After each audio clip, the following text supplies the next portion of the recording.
We have this habit of thinking about human evolution like it's a finished book. Right, like it's just done. Yeah, like nature spent millions of years agonizing over the early drafts, writing, rewriting, tossing out whole chapters. And then just hit publish. Exactly. Like maybe 10,000 years ago when we started farming, nature just put the pen down and said, there, the modern human. Done. I mean, the assumption has long been that any biological quirks we find today are just minor printing errors. Right. But the main text, the core of who we are, was essentially locked in place once we left the Stone Age. We assumed that once we developed complex culture, we outsourced our adaptation. Like using coats instead of growing fur. Exactly. Or using fire instead of, waiting for our digestive tracts to fundamentally change. But what if that book isn't printed at all? What if our DNA is more like a live Google Doc and nature is sitting there right now, aggressively hitting copy and paste and delete on specific paragraphs while we just aren't looking? That is exactly the staggering reality we are dealing with today. Welcome to a new deep dive. Today, we're looking at a massive 2026 study from the journal Nature by Akbari and colleagues that essentially catches evolution in the act. It really does. It's wild. They analyzed ancient DNA from 15,836 West Eurasians, and this spans 18,000 years. And crucially, over 10,000 of those individuals are newly sequenced just for this specific paper. Wow. Yeah, it is an unprecedented high-definition look into our deep past. So to understand what they found, we have to strip away some long-standing assumptions, right? Absolutely.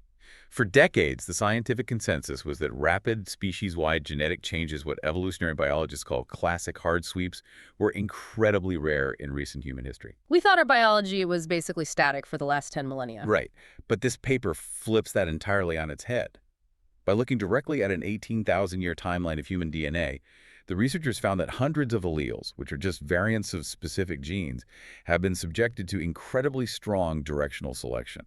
Okay, let's unpack this from first principles. Because if we're going to talk about directional selection, we need to be crystal clear on the mechanism.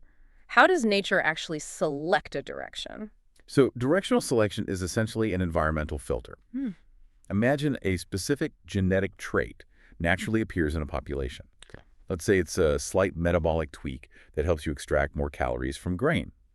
If you live in a society that just started farming wheat, that trait is an enormous advantage. Because you survive a winter famine. Exactly. You survive, you have more children. Those children inherit the trait, and because they have it, they also have more children. Compounds. Right. Over generations, nature is basically hitting the like button on that trait over and over. The frequency of that specific gene steadily rises until it becomes the norm. Okay, so if nature has been aggressively hitting this like button, favoring hundreds of specific genetic tweaks over the last 10,000 years, why are we only just realizing the scale of this now? I mean, we mapped the human genome decades ago. Why did it take until 2026 to see this massive wave of recent evolution? It comes down to a massive blind spot in how we used to read genomes. Specifically, a confounding factor called population structure. Population structure, what does that mean in simple terms? In the past, geneticists would look at modern populations, find a gene that was very common in one area, and just assume it was there because it provided an evolutionary advantage. Okay. But they had a nearly impossible time proving that. Because there's an alternative explanation, right? Migration. Exactly. Let's say you see a sudden spike in a specific genetic variant. Yeah. You have to ask, did this trait become popular because it actively helped people survive? Or did a massive group of people just migrate to a new area, interbreed with the locals, and bring that trait with them by sheer numerical force? Right. Let me try to visualize this. Tell me if this works. Imagine you're tracking the spread of a brand new communication app across a city. Suddenly, half the city is using it. You have two possible explanations. Okay, I like this. One, the app is organically brilliant. It solves a huge problem, and people individually downloaded it because it's the best tool available. That's directional selection. Yes. Two, a massive tech conglomerate just relocated 50,000 of its employees to that city, and every single one of them had the app pre-installed on their corporate phones. That's population structure. That is a brilliant way to frame it. The pre-installed app is just a side effect of migration, not an organic victory. Right. For a long time, geneticists were essentially just looking at the modern city, seeing a bunch of people using the app and guessing how it got there. Yeah. Without historical data, it was incredibly difficult to distinguish the two. So what was the methodological breakthrough in this 2026 paper? How did they mathematically separate the tech company moving into town from, the organic spread of the app? They stopped relying on modern data to guess the past. Oh, interesting. By using a database of nearly 16,000 ancient genomes, they could use time itself as a covariate. Meaning what exactly? They looked at the exact date a person lived and tested whether that date provided predictive power for their genes, completely independent of their genetic ancestry. Oh, I see. Because if a new population moves into an area, they bring their entire genome with them. All their traits go up together as a package deal. Exactly. But if one specific gene, like our hypothetical grain-digesting trait, starts skyrocketing independently of the rest of that ancestral genome over time, you've caught evolution in the act. Precisely. They built an 18,000-year time lapse, allowing them to mathematically isolate the traits that were actively helping people survive. Wow. And what they saw when they pressed play on that time lapse is nothing short of incredible. Let's get into the physical reality of this then. When we look at this genetic tape, what is the most dramatic shift in our biology? The single most glaring shift is the human immune system going into absolute overdrive. Really? Yeah, the researchers observed massive rapid selection for traits related to blood, immunity, and inflammation. And what is vital to understand here is the timing. When did it happen? This intensity of selection didn't happen uniformly. It spiked significantly during the Bronze Age. Wait, if the Bronze Age triggered an immune upgrade, that couldn't have been random. Well, We must have altered our environment in a way that forced our biology to react. What were we doing 4,000 years ago that made our immune systems panic? we were urbanizing. The Bronze Age represents a massive societal shift. We are talking about the first true cities. You have unprecedented population density, totally new diets, trade networks connecting previously isolated populations, and crucially, humans living cheek by jowl with domesticated animals. Right. When you pack humans, pigs, cows, and chickens into tight, poorly sanitized quarters, you aren't just building a city, you're building a superhighway for zoonotic pathogens. Exactly. Our immune systems had to adapt to a barrage of completely novel diseases, or the species wouldn't have survived. We built a new environment, and our DNA had to scramble to survive it. Yeah. But, we know enough about complex systems to know that rapid upgrades never come for free. If you dramatically increase the aggressiveness of an immune system, something has to break to pay for it. And evolution is fundamentally a game of trade-offs.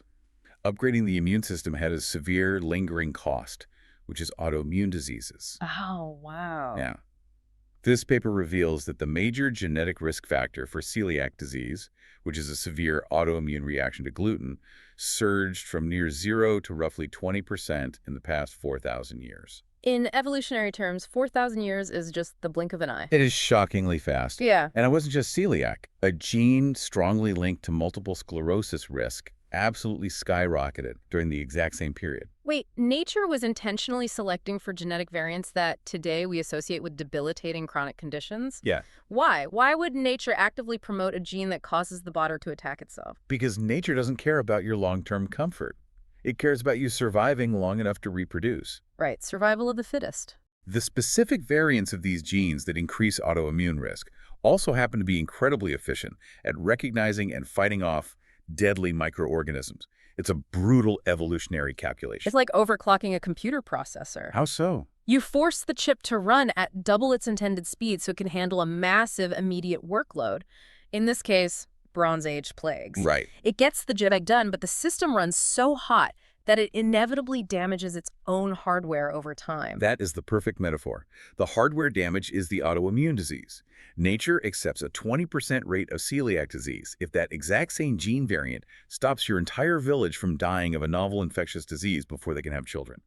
That is fascinating and honestly a little terrifying. It completely reframes how we think about chronic illness. It's not necessarily a failure of the body. Sometimes it's the lingering scar of a past victory. Beautifully put. Now, speaking of diets and farming, the paper also tackles another major evolutionary concept, the thrifty gene hypothesis. Yes, this is a big one. For decades, the thrifty gene hypothesis was a cornerstone of how we understood modern metabolism. And just for context, the theory, which was originally proposed in the 60s, argued that ancient humans evolved to stubbornly store fat so they could survive long, brutal famines, right? Tech. It explained modern obesity as an evolutionary mismatch. Like, we have hunter-gatherer genes designed to hoard calories, suddenly living in a world of ultra-processed, abundant food. It's an incredibly intuitive idea. It makes perfect sense. But I'm guessing the time-lapse data says The otherwise. data completely dismantles it. Really? Yeah. This study shows that over the last 10,000 years, the combinations of genes that predict higher body fat, larger waist circumference, and a higher waist-to-hip ratio actually steadily decreased. Wait, nature was actively selecting against the ability to store excess fat? Yes. Hold on. As we started farming, and arguably securing our food supply, nature started selecting against fat storage. That feels backward. Why would nature want a farmer to be less efficient at storing calories than a hunter-gatherer? It does feel counterintuitive until you look at the specific nutritional realities of early agriculture. Okay, walk me through it. The shift to farming didn't just mean more food. Initially, it often meant worse nutrition. Because of the lack of variety. Exactly. Hunter-gatherers ate a highly diverse diet of proteins, fats, and wild plants. Early farmers ate massive quantities of a single carbohydrate, like wheat, rice, or corn. Ah, so their metabolisms were suddenly flooded with constant high glycemic carbohydrate. Right. In an environment of constant carbohydrate intake, holding on to excess fat, particularly visceral fat around the organs, might have triggered catastrophic metabolic consequences. Like severe insulin resistance much earlier in life. Exactly. The evolutionary pressure shifted. The physical labor of farming, combined with a carb-heavy diet, may have heavily favored a leaner metabolic profile just to keep the cellular machinery running. So we had to adapt to the carbs. The exact mechanism is still heavily debated, but the genetic receipt is unambiguous. Our drive to store fat dropped after agriculture. That completely upends the caveman diet narrative. We aren't fighting ancient hunter-gatherer genes when we struggle with modern diets. We are fighting a metabolism that was actively trying to adapt to early agriculture. Precisely. And this incredible time-lapse data lets us do some historical myth-busting beyond just metabolism. We can actually audit some of the most famous theories in genetic history. Let's do it. I want to see how previous theories hold up to the new temporal data. Let's start with the bubonic plague, the Black Death. Okay. I've always heard that a gene for hemochromatosis, which is a condition that causes dangerous iron buildup in your blood, is common in Europe today because it magically protected people during the medieval plagues. It's a very popular theory based almost entirely on spatial correlation. Geneticists saw that hemochromatosis was common in regions hit hard by the plague, and they inferred a connection. But the ancient DNA time-lapse shows something else. It shows that the specific gene responsible was actually steadily decreasing in frequency well before the Justinianic and medieval plagues ever swept through Europe. Oh, wow. Yeah, the timing completely invalidates the theory. So they were looking at the modern map and just drawing the wrong historical conclusion. What about cholera? There's a widely taught theory that the major genetic mutation causing cystic fibrosis stayed in the human gene pool because being a carrier secretly protected you against cholera outbreaks. Again, the temporal data shatters the assumption. The ancient DNA shows absolutely no evidence of positive directional selection for that cystic fibrosis gene over the thousands of years that cholera was endemic in West Eurasia. So it was just a good guess. The theory was an elegant guess, but the time-lapse camera just doesn't support it. Okay, I have to ask about a physical trait that seems completely arbitrary. Baldness. Is there some hidden evolutionary advantage to losing your hair? Quite the opposite, it seems. Really? The researchers tracked the TCHH gene, which is a strong predictor of male pattern baldness, and they found that it faced intense negative selection. So it went down. It dropped from being present in about 50% of the population down to just 20% over the last 7,000 years. Nature has been actively trying to phase baldness out in this region. Well, nature's trying its best. Yeah, slowly but surely. But this brings up a really crucial distinction. It's one thing to track a single gene that controls iron buildup or hair loss or lactose tolerance, but human beings are infinitely more complex than a collection of single gene toggles. What happens when the researchers look at traits controlled by thousands of different genes working together? This is where we enter the realm of polygenic selection, and it is arguably the most complex frontier in genetics right now. Polygenic meaning many genes. Right. Most of the traits that define our daily lives aren't controlled by one gene. They are the result of thousands of tiny genetic tweaks summing up. So what did they find when they looked at these complex webs of genes? They found dramatic shifts, genetic combinations that in modern populations are associated with schizophrenia and bipolar disorder face negative selection over the millennia. Meaning they trended downward. Yes. On the flip side, combinations of genes that today predict a faster walking pace, higher cognitive test scores, higher household income, and more years of schooling faced positive selection. He went up. They went up primarily in the period before 2,000 years ago and then largely leveled off. Okay, stop right there. I have to challenge this because this is exactly the kind of finding that gets immediately misunderstood. I agree. You might be listening to this and thinking, wait a minute, how on earth did they measure SAT scores or household income in the Bronze Age? They didn't have standardized tests. They didn't have a modern monetary economy. Are we seriously projecting industrial-era capitalist metrics onto ancient hunter-gatherers and early farmers? You are absolutely right to push back on that, and it's vital we understand the methodology here. Please clarify, because it sounds crazy. The researchers aren't saying Bronze Age humans were sitting around taking IQ tests. The limitation of the science is that we can only define these polygenic traits based on the data we have today. We look at a massive database of modern people, identify the thousands of subtle genetic tweaks that statistically correlate with, say, finishing college, and then we search for that exact same web of genes in ancient DNA. But the environment required to finish college is entirely a modern invention? Exactly. And this highlights a biological concept called pleiotropy. Pleiotropy. Yes. It means that one gene, or one network of genes, influences multiple seemingly unrelated traits. We have no idea how these exact combinations of genes manifested in a prehistoric society. Give me an example of how that tangles the data. Well, the paper explicitly notes a massive genetic entanglement.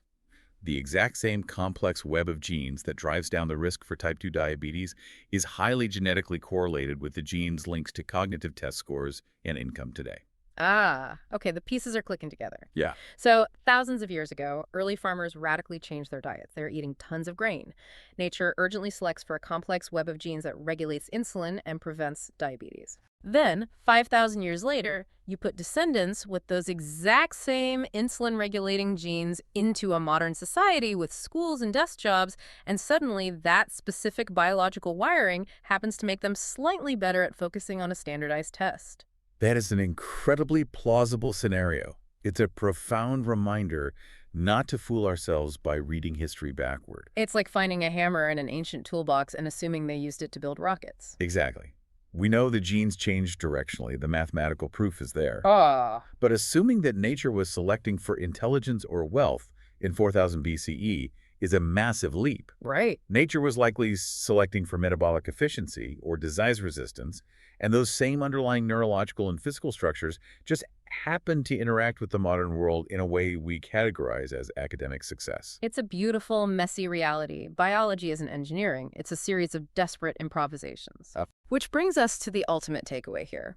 When we step back and look at the entirety of this 18,000-year genetic receipt, how does it change your understanding of what it means to be human? It destroys the illusion of permanence. By filtering out the noise of human migration, this study isolated the raw biological reaction of our species to the world we built. We did not stop evolving when we invented the wheel or built the first mud brick village. No, evolution is an aggressive, ongoing dialogue between our DNA and our environment. We are not a finished book. We adapted to farming by radically altering our metabolism and losing our ability to hoard fat.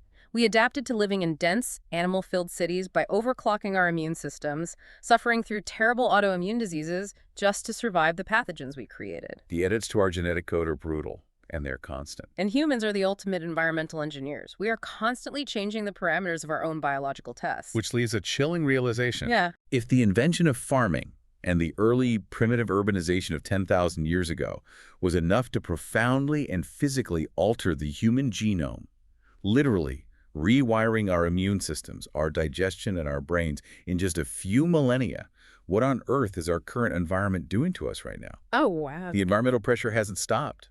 It has only accelerated. Think about it. We exist in a deeply unnatural state. We live much of our lives indoors, bathed in artificial light, consuming synthetic and ultra-processed diets.